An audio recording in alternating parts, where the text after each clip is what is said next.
I could see immediately that something wasn't right. A pregnant mom collapses. I didn't know if I was going to get my wife back, or if she'd be in a wheelchair for the rest of her life, or if she'd pass away. Watch as a call to prayer saves 2 lives. Plus, she's the cousin of Judah Smith and the former pastor of City Church in LA. Tracy Wild shares how her faith was shaken when her boyfriend unexpectedly passed away. All in today's 700 Club Interactive. Good morning and welcome to the show. Here's Studio 5 host Ephraim Graham with this week's Top 5 Trending Stories. At number 5. Jordan face back, swoosh, and that's the game! Funny man Jim Carrey delivers an inspiring message. And I want to speak to the fact that I believe that this room is filled with God. And that you are heroes to me, and I admire you.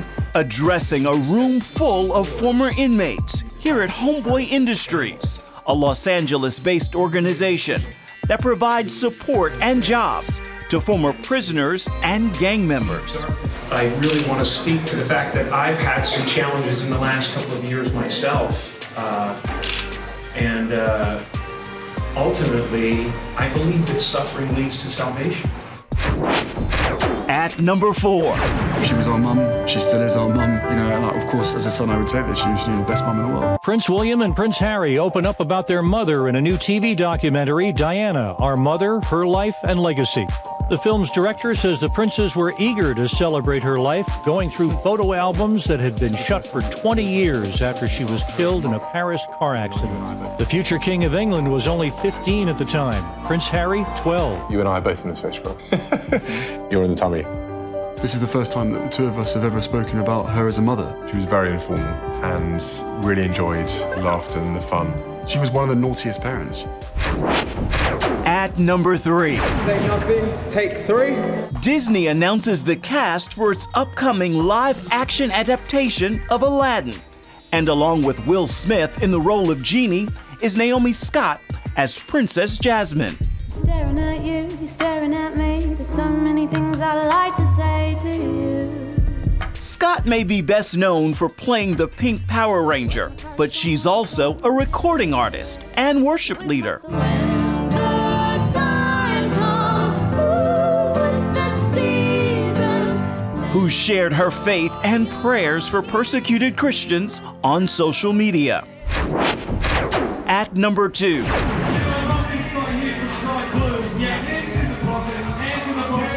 We've seen Justin Bieber rocking out to Hillsong Young and Free, recently posting their single, Falling Into You, as his favorite song.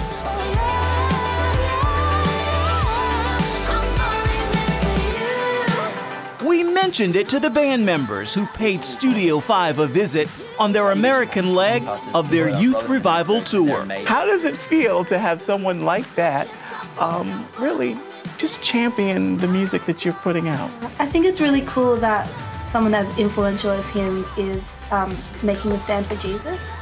And the fact that he is listening to worship music and can use his platform to get the message out there about Jesus and who he is and what he's done is just an honor. At number 1. Well, I don't know about taking any more orders, but I'd sure like to get up on the pulpit, sound off with all those sergeants out in the congregation. I'd sure give them hellfire and brimstone. Studio 5 has shared the salvation story of Hollywood icon Steve McQueen. So we tracked him down and I said, "Are you the Leonard DeWitt that prayed with Steve McQueen?" And he said, "Yes, I am."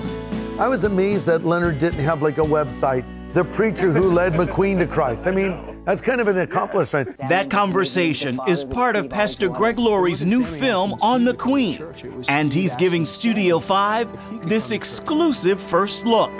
Every Sunday we went to church, which I think that was just Steve's way. He wanted to make sure that he had all his questions answered. I said each one of us is different, but God has a tailor-made plan for each of us. And he grinned, he said, "You want to know if I'm born again, don't you?"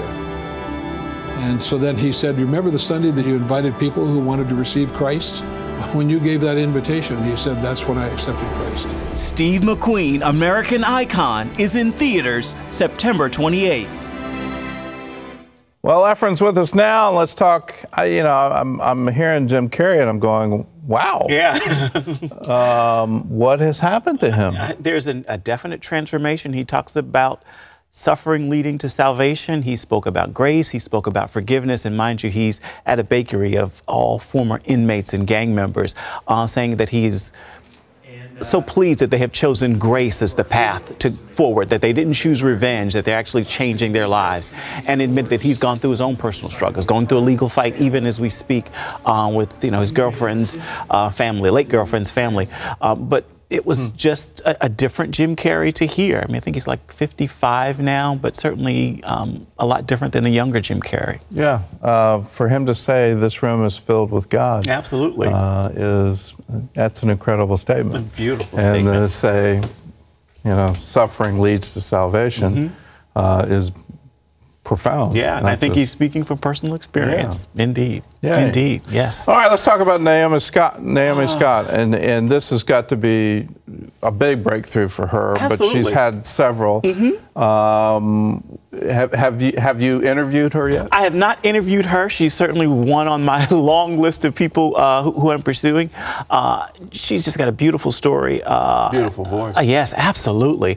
And I came to her first as Power Rangers, and then as I saw her and started following her, I was like, oh, wow, she has an incredible voice. And then you read more. Her parents are ministers. She leads worship at the church. I'm like, oh, I had no clue the depth of this woman's story and the fact that she uses her platform to speak out on behalf of persecuted Christians, to speak out on behalf of refugees. She's not shying away from her faith, and it's nice to see that even as her platform gets bigger, she is still celebrating Christ on that platform. Wonderful to see. Yeah. Yeah. Yeah. Don't shy away. Keep it up, Naomi. You got any predictions? What's next after Aladdin? Oh, my. That's a good question. I think Disney probably will latch on to do some more things with her. Not sure what that'll be, but I think them embracing her and casting her as Jasmine is a big deal for her. But I certainly see her having a longer relationship with them. Sure, I would imagine. All right, Justin Bieber. He doesn't ever stay out of the news. He doesn't. This week, in addition to me talking to, I literally just talked to Hillsong Young and Free on Thursday while they're on their American tour here, and mentioned Justin Bieber. Then days later, he literally pulls the plug on his Purpose tour with 14 stops left. He says that he needs rest in R&R. Other people are reporting no, it's because of the rebirth of his faith, that he simply was just not into it anymore. The last thing I saw this morning, he said, don't blame Jesus for me pulling the plug on my tour. But he's definitely walking a much closer faith walk than he has in years past. I mean, even the people that he hangs around, watch his Instagram feed. It's, Rich Wilkerson, Judah Smith, Carl Lentz. Those are like his homeboys. And we know that those are popular pastors who preach the word powerfully and are definitely speaking into his life. It is. Tiring. And I have to give it, he has been touring. When you start talking about the number of tours and then the whole industry that starts gearing up for that, and then the entourage that gears up, and then you feel personally responsible because all of these people and their families are now dependent on you. Absolutely. And it will grind you up. Well, and as I was reading to figure out how long he was on tour, he's been on tour for the last 2 years. That's a long time to be touring. I would be tired. I'd be tired after 2 weeks. I would be tired. Yes, agreed. What time zone am I in? What city is this? And wow. And how do you make it happen? I mean, So, and I've got to perform 3 hours. Absolutely. It's just absolutely, and not disappoint your fans. So okay, Steve McQueen. Let's move on. Past. Yes. I want to go back to Justin. Okay. What do you think about him saying, "This is my favorite song"? Oh, I love it because the song really describes what I think is his walk right now. Yes, I'm falling into you. I've got nowhere else to go. That's it. I'm falling into you. Yes, I love the song myself personally, and no surprise that it is his favorite. It's funny, listening to it, I could hear him sing that. I could hear him recording that himself. Well, after he's rested, maybe. Yes, maybe. Get back to work, Justin. You've had 3 days off. Get back to work. No, 6 months. Take your time. Enjoy. Get recharged. Enjoy. And then, wouldn't it be wonderful to see him do a worship tour? That is my prayer. That is my prayer. To use that platform, can you imagine the lives that will be touched and changed when his entire body is not doing nothing but uplifting Christ? I love that. Yeah. I love that. All right, last question, Steve McQueen. Yes, looking forward to the documentary, and we can say that we brought you that clip first. That is the pastor who led Steve McQueen to Christ. Nice to see. Greg Laurie has done an amazing job. I can't wait to see the documentary myself. It'll be in theaters on the 28th. It'll be a Fathom event, a one-night event. But it's an amazing story. I mean, and the more you learn about that man, and I love the fact that he chose to follow Christ, not on his deathbed. He did die some months later, but that decision to follow Christ didn't come on his deathbed. It came while he was still able to act and have a great career. He really pursued God with all. He knew he had cancer. Yeah. And then back full circle to Jim Carrey, suffering does lead to salvation. It does lead to salvation. It gets you thinking real deep thoughts. Yes, indeed. All right. Well, for all the latest in entertainment news, check out Ephraim's weekly show, Studio 5. It's available on Roku, Apple TV, or you can watch it at cbn.com/Studio5. Coming up, they were getting ready for a family bike ride. Instead, they took a trip to the ER. I called 911 right away. I didn't know if I was going to get my wife back. I knew it was serious. See how this mom and her unborn baby miraculously survived a brain aneurysm. That's up next when we come back.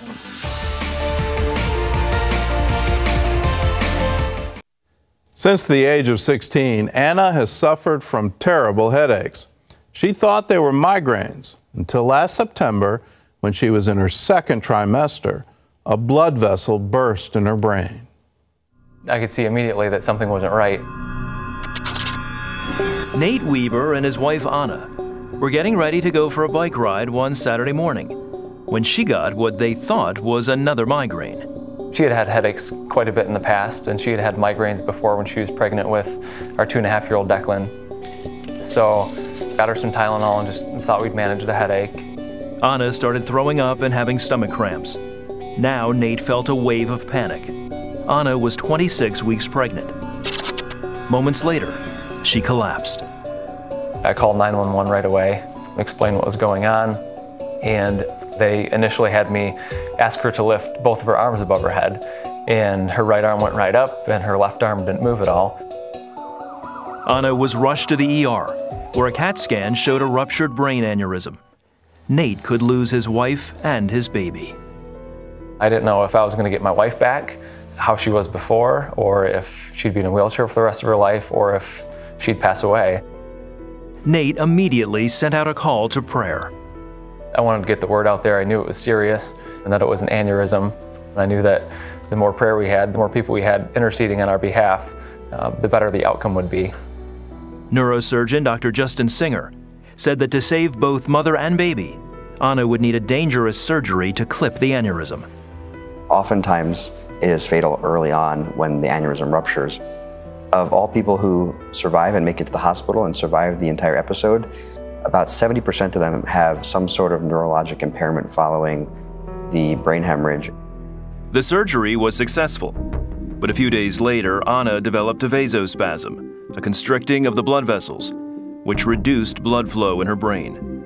The pressure in her brain was rising.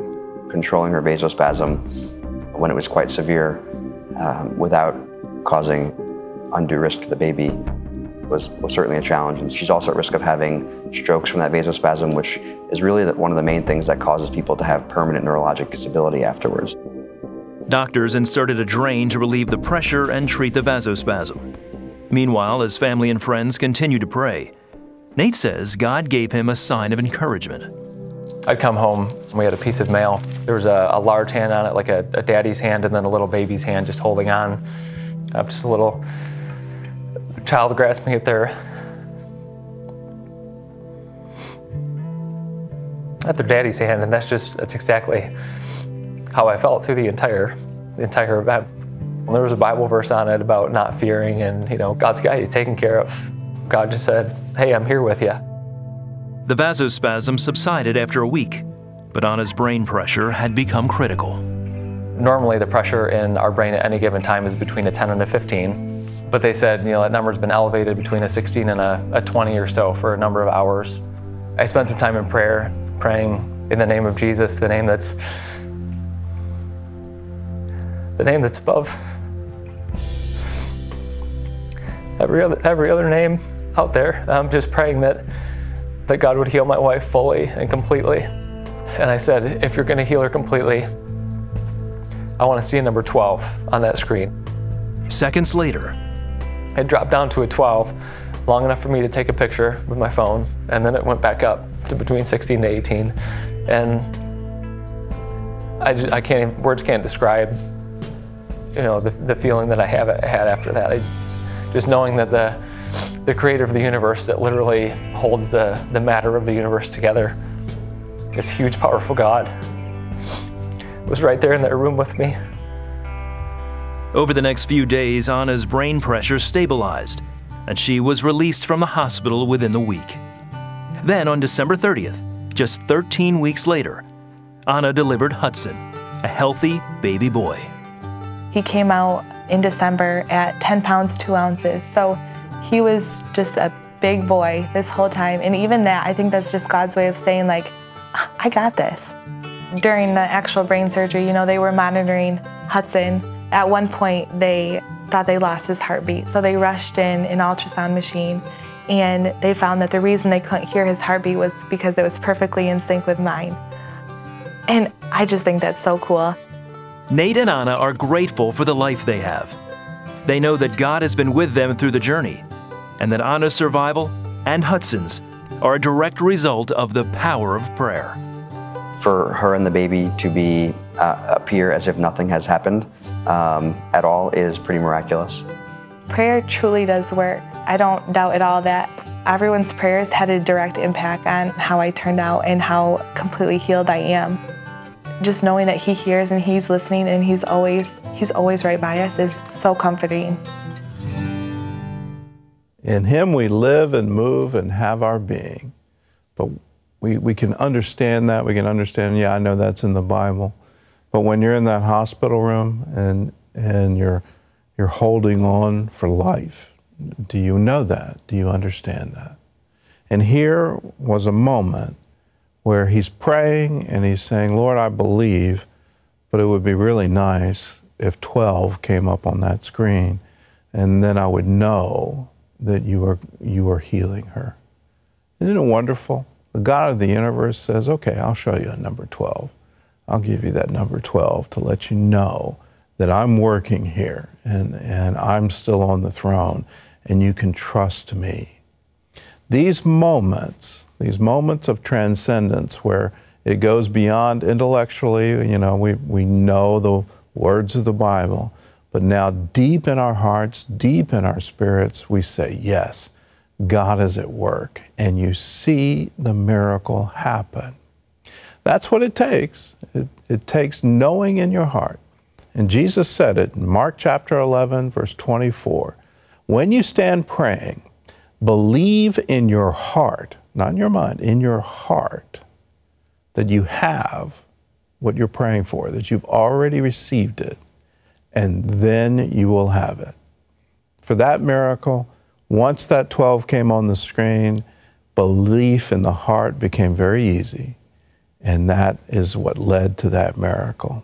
If you need help, if you need healing, if you need prayer, we're here for you. All you have to do is pick up the phone and call us, 1-800-700-7000. And if you need help with faith, I encourage people to doubt your doubts and fight that good fight of faith where you're no longer governed by what your senses are telling you.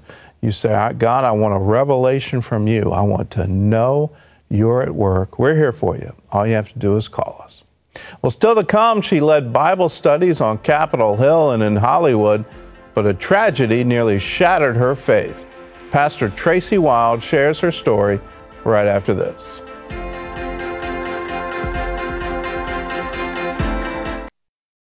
Tracy Tracy Wilde thought she had met the man of her dreams.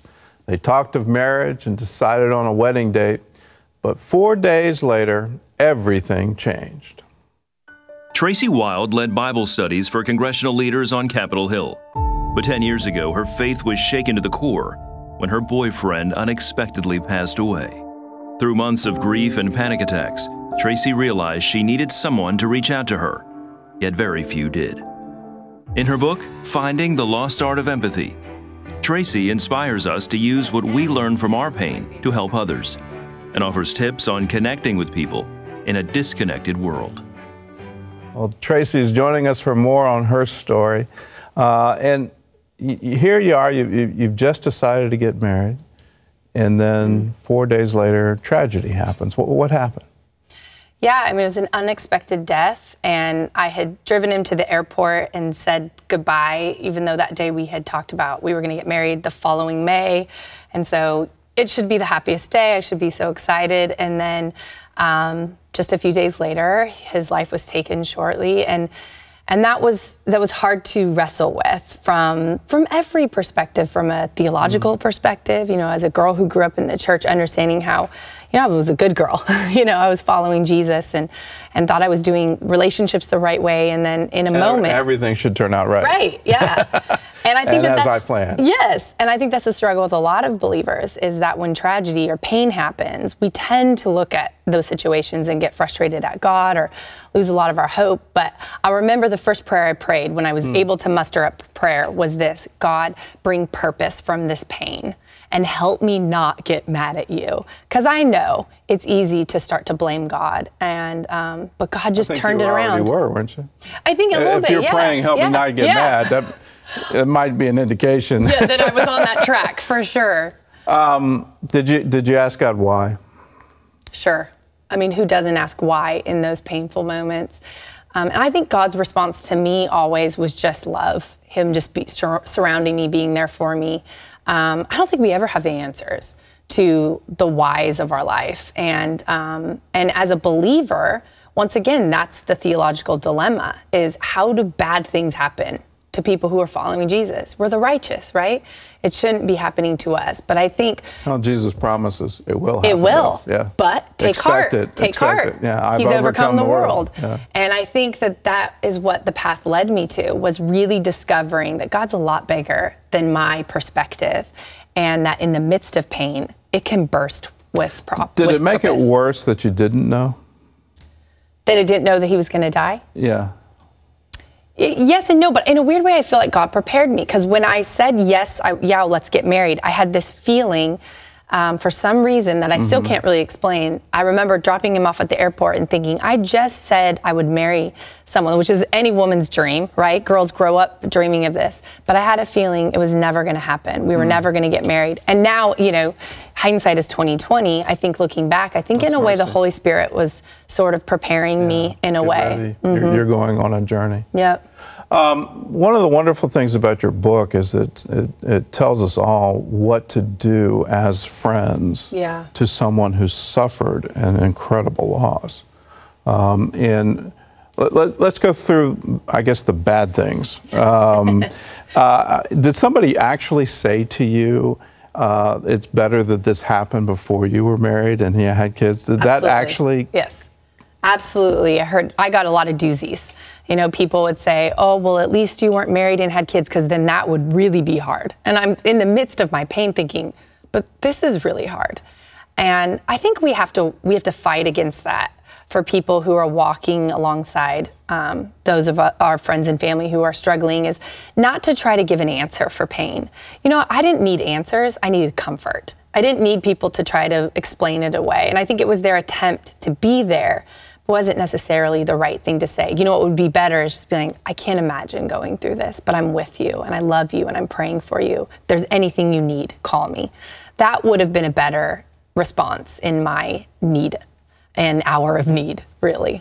Did you find that some people avoided you? Yes, that was really hard. I think that was harder. In fact, I think people are afraid to say the wrong thing, so a lot of times they don't say anything, right? We've all been in that situation. It's an awkward situation. It was a sudden death. People didn't know what to do. I'm the pastor's daughter of the church. I'm sort of like the mascot of the church. You know, they all watch me grow up. You're supposed to be helping us. Yeah, and they don't know what to do. So instead, I remember walking down the hall of our church, and people who had known me my whole life just walked right by me, didn't make eye contact with me because they didn't know what to say. And so I think we forget that we need to be there for people. What should they have said? You know, all they would have needed to say is, I'm sorry, I'm here for you, I love you, give me a hug. Really nothing more. Because once again, it's not answers that I needed from people. I knew people couldn't give me the answer for my pain, but I certainly didn't want to feel alone. And I already was feeling like I was drowning in isolation. And I was feeling more alone when the people— You didn't want to be cut off. Yeah. You didn't want to be the pariah. Exactly. You know, please reach out to me. Please let me know. Let me know you see my pain. Right. Be aware. That I'm right here. I'm right in front of you. I'm not invisible. Yeah. Let me know. Yeah. And just let me know you care. Yep, exactly. And you say there's a difference between empathy and sympathy. What is that? I think sympathy is great. I think we need to have sympathy. We need to send people a sympathy card. We need to send them a text. We need to send flowers. All those things are great things, you know? But empathy, I think, is more action. It's really love in action. It's taking sympathy and working through it in more tangible ways. And it's getting inside someone else's world and in their pain, and it's staying there. Yeah. Like I use the analogy. Sit with you in your pain. I'm gonna sit with you at the hospital while you're waiting for that doctor's report. I'm gonna sit with you. I'm gonna hold your hand. I'm gonna talk to you. I'm gonna pray with you. And when you get the good or bad diagnosis, I'm gonna walk this out with you. Because sympathy is more like, I'm gonna say something real quick and it makes me feel good. I feel good. It's like pat myself on the shoulder. I was kind to someone today. But empathy doesn't stop there. It keeps going. All right. Well, the book is called Finding the Lost Art of Empathy, and it's available in stores nationwide. And Tracy, thanks for the book. Thank you. That's good stuff. Here's a word for you. Share each other's burdens, and in this way, obey the law of Christ. If you think you're too important to help someone, you are only fooling yourself.